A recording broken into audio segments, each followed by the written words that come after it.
On a donc étudié précédemment la compression isotherme, la compression adiabatique, donc deux fondamentaux dans le fonctionnement du piston avec un gaz parfait à l'intérieur, qui est donc le gaz parfait, le système thermodynamique. La question qu'on se pose maintenant, c'est quelle est la bonne recette pour faire un moteur thermique?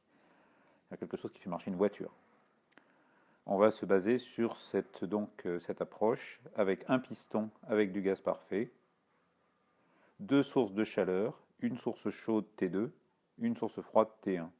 Source chaude pour une voiture, c'est ce qui est issu du mélange air-essence auquel on met le feu et qui va à haute température.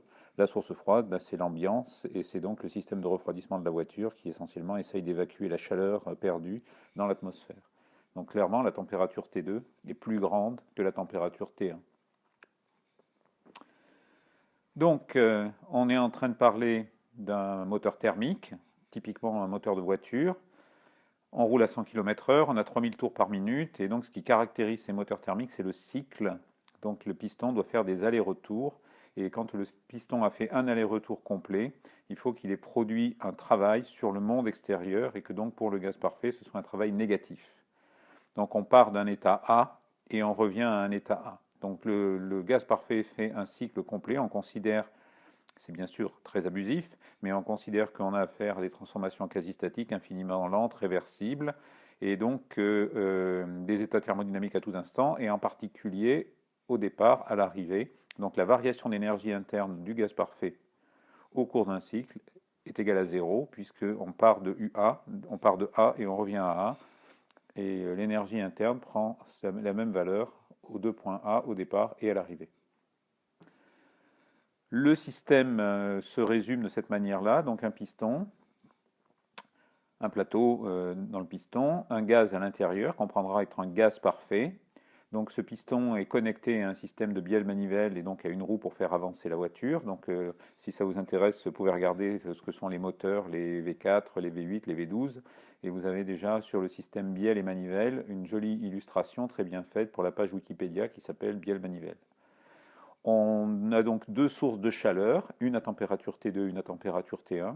On introduit entre les deux sources de chaleur un interrupteur, donc du côté source chaude un interrupteur I2 et du côté source froide un interrupteur I1. Quand l'interrupteur est fermé, les échanges de chaleur entre la source chaude à température T et le gaz sont possibles. Quand l'interrupteur est ouvert, on est adiabatique, il n'y a pas d'échange de chaleur, Q égale 0.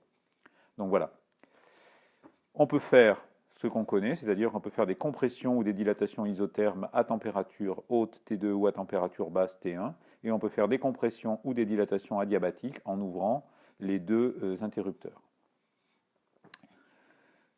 Donc, dans un moteur réel, le temps moteur, c'est celui qui suit immédiatement l'explosion du mélange air-essence. C'est donc celui qui se produit quand le piston est en bas, quand on a mis à l'intérieur le mélange air et essence, qu'on met le feu, et donc on monte à haute température avec une dilatation très brutale à haute température.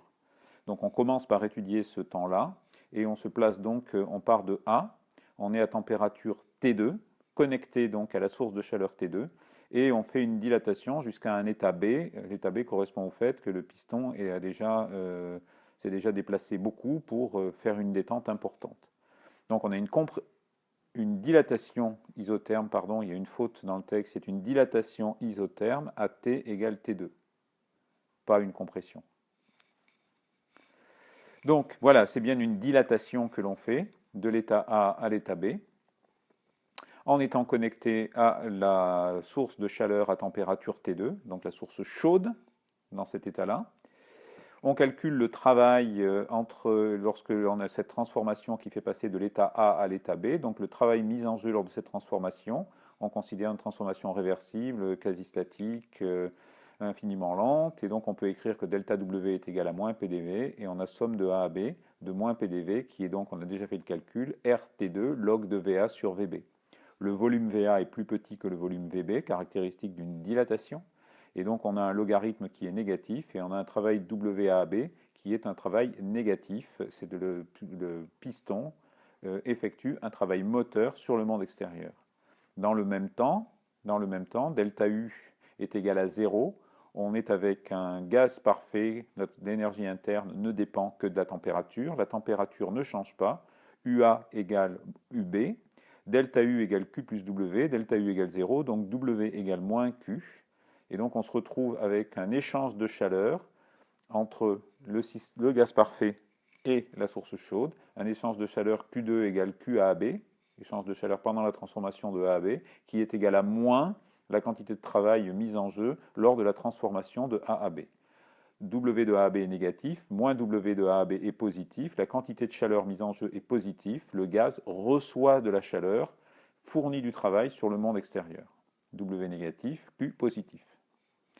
Donc on retrouve le fait aussi que ce travail a une interprétation géométrique. L'interprétation géométrique, c'est donc que l'on a l'intégrale sous la courbe S de A à B, qui est donc égale à l'intégrale de PDV de A à B, qui est donc égale à moins le travail qui est là. S de A à B tel que c'est défini ici est une quantité positive, qui est donc égale à moins W de A à B, qui est une quantité W de A à B négative. Quand on est en B, que fait-on? Il va falloir envisager le retour en A, donc quelque part il faudra faire une recompression, et il faudra faire cette recompression en mettant un travail effectué du coup par le monde extérieur sur le gaz parfait qui soit en valeur absolue inférieure au travail que l'on a récupéré entre A et B.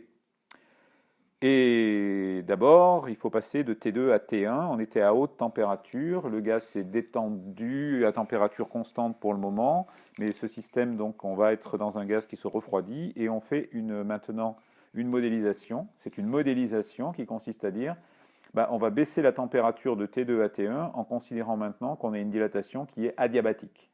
Donc on fait une dilatation adiabatique d'un point B à un point C. Donc on est toujours dans un temps moteur, le gaz va toujours effectuer un travail moteur sur le monde extérieur comme on va le voir. On va trouver un W de B à C qui est négatif dans cette dilatation. Donc on a ouvert l'interrupteur I2. L'interrupteur I1 n'était pas connecté avant, il ne l'est toujours pas. Donc les deux interrupteurs sont ouverts. L'échange de chaleur est nul. Donc W de B à C est égal à la variation d'énergie interne entre les points B et C. Et la variation d'énergie interne, c'est simplement CV différence de température. La température T1, température finale, est plus petite que la température T2, température initiale ici. Donc on a une variation d'énergie interne qui est négative et donc un travail qui est négatif. On continue à pousser, à faire avancer la voiture en quelque sorte pendant ce temps moteur. Le gaz effectue un travail moteur sur le monde extérieur pendant cette dilatation adiabatique.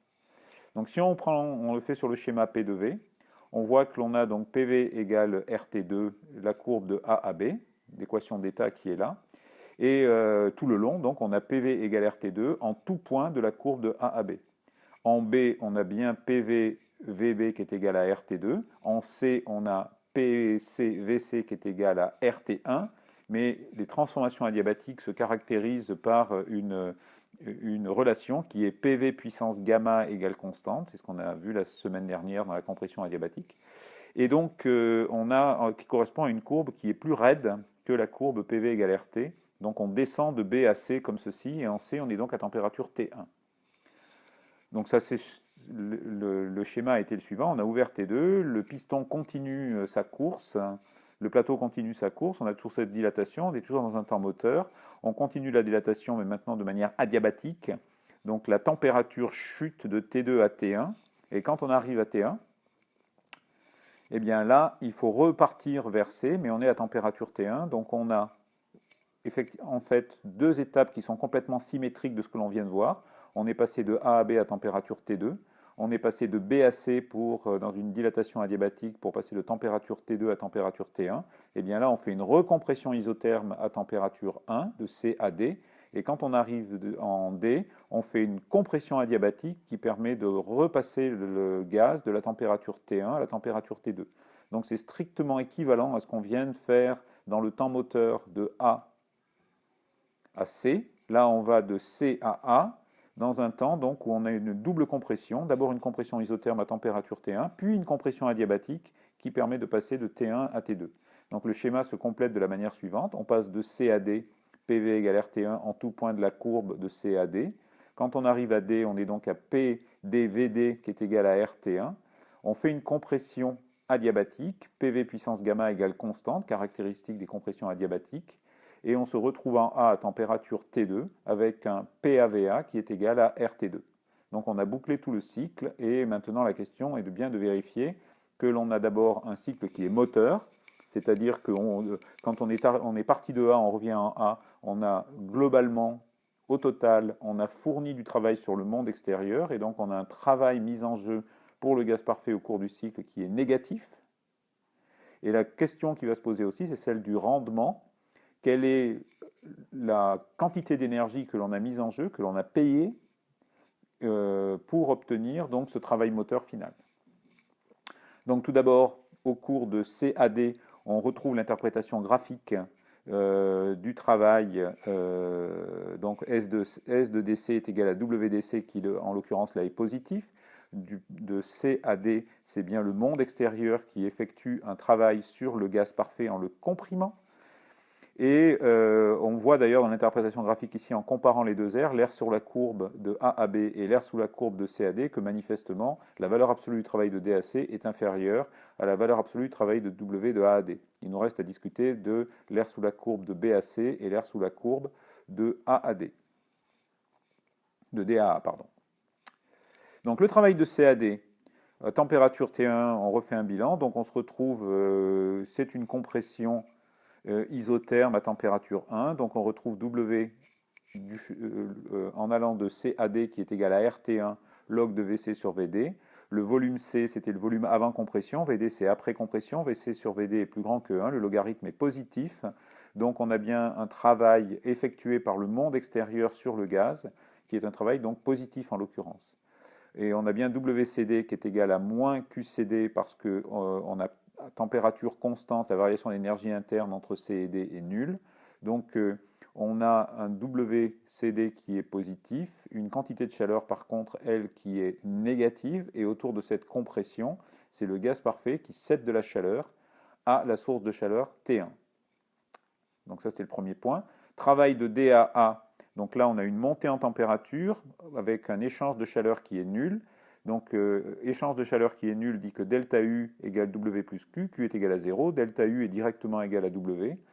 La variation d'énergie interne lorsqu'on passe de température T1 à température T2 pour un gaz parfait, c'est CV delta T. Température finale ici T2, température initiale T1. Donc on se retrouve avec un WDAA qui est égal à CV T2 moins T1 qui est une quantité positive.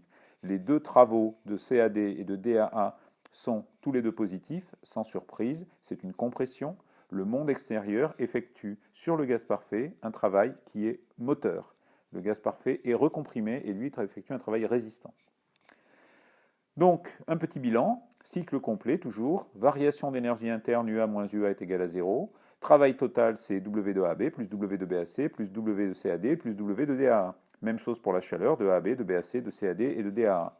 On va reprendre maintenant W et Q en détail pour voir ce que l'on peut dire. Donc au cours du cycle complet, eh bien, on écrit les 4 contributions que l'on vient de calculer pour s'apercevoir qu'on est en train d'ajouter CVT1 moins T2 plus CVT2 moins T1. Ça fait 0. C'est juste la même quantité avec le signe opposé. Donc il nous reste RT2 log de VA sur VB plus RT1 log de VC sur VD. Donc ça, c'est le travail total. Petit commentaire là-dessus. Donc on retrouve le fait VA étant inférieur à VB, le premier terme est négatif. C'est le temps moteur, vraiment. Deuxième terme, VC sur VD est plus grand que 1. VC est plus grand que VD, donc on se retrouve avec un terme là qui est positif, c'est la recompression, c'est le moment où le monde extérieur lui effectue un travail moteur sur le système, sur le gaz parfait. Alors que dans le terme T2, c'est le système, le gaz parfait, qui effectue un travail moteur sur le monde extérieur.